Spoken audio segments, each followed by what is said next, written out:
Good morning. It's Miss Keach with Journey of the Word Ministry, home of every name known to God, where all are welcome regardless of their beliefs.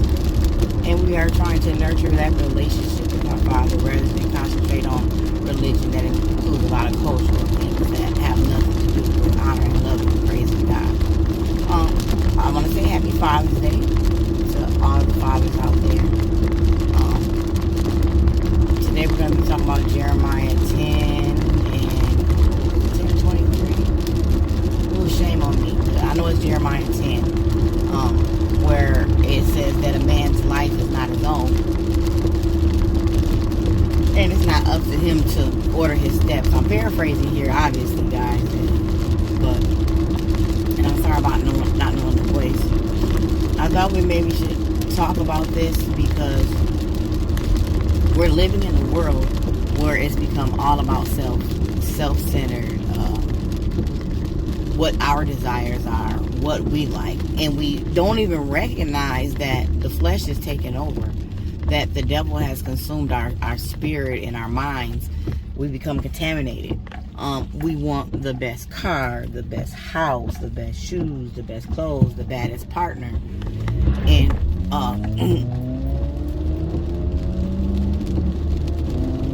we forget that man cannot live by bread alone. You need the word. We're struggling here because of all these things that we desire, we want.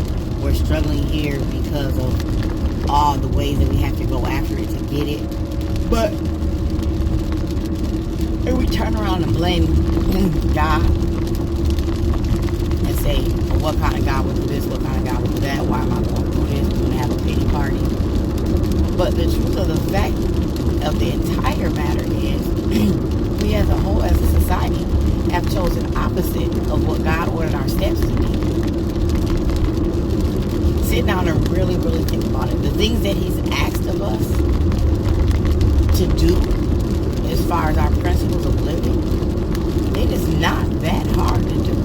He's not asking you to do anything that would harm you or hurt you or be hazardous to you. And if we actually all follow that, our lives will go a lot smoother. We fail to realize that. We fail to work as a unit. The Father, Son, and Holy Spirit is a Trinity. They're one. Hierarchy was created by man, not God. There is only one level of the ultimate power, and that is God.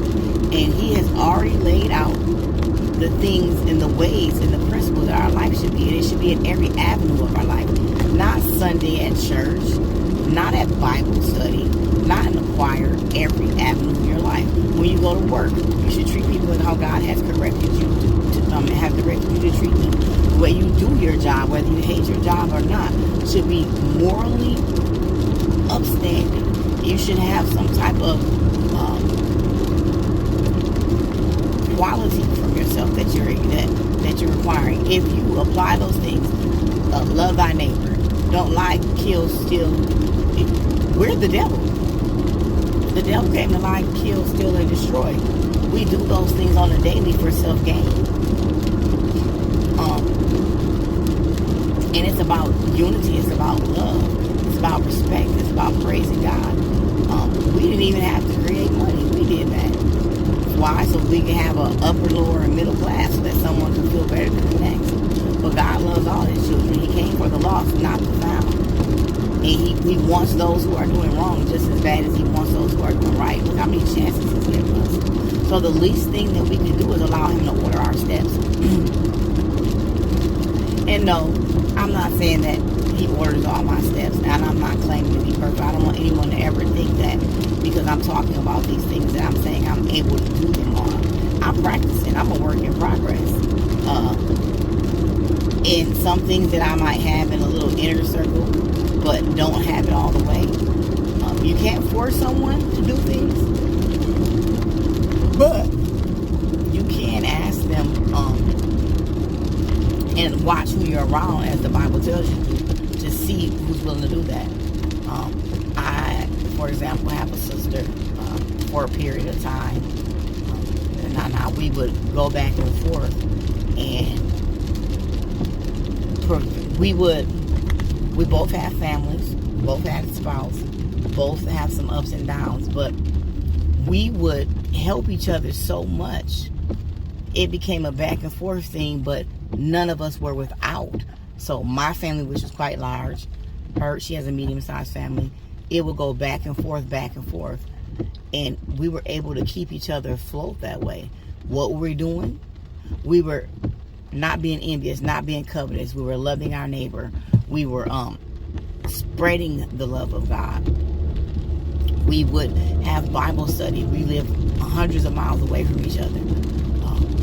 We would intercede in each other's life in a place of counsel to advise on things, whether we wanted to hear it or not. And we learned to respect that. Yes, we would get angry, but we still learn to respect that. We got to let God start ordering our steps in every aspect of our life so that it can become a lot more simpler. Your life is not yours alone. You were put here for a purpose. If you try and fulfill that purpose at the bare minimum just by trying to get a relationship with God, He'll guide you on the rest. Don't resist the things He tells you. Don't resist the guidance that you get just because it might feel uncomfortable or you don't think it's you. Because you might not be who you think you are. God has a gift deep down inside of all of us. He has an intent for each one of us. We are not a mistake.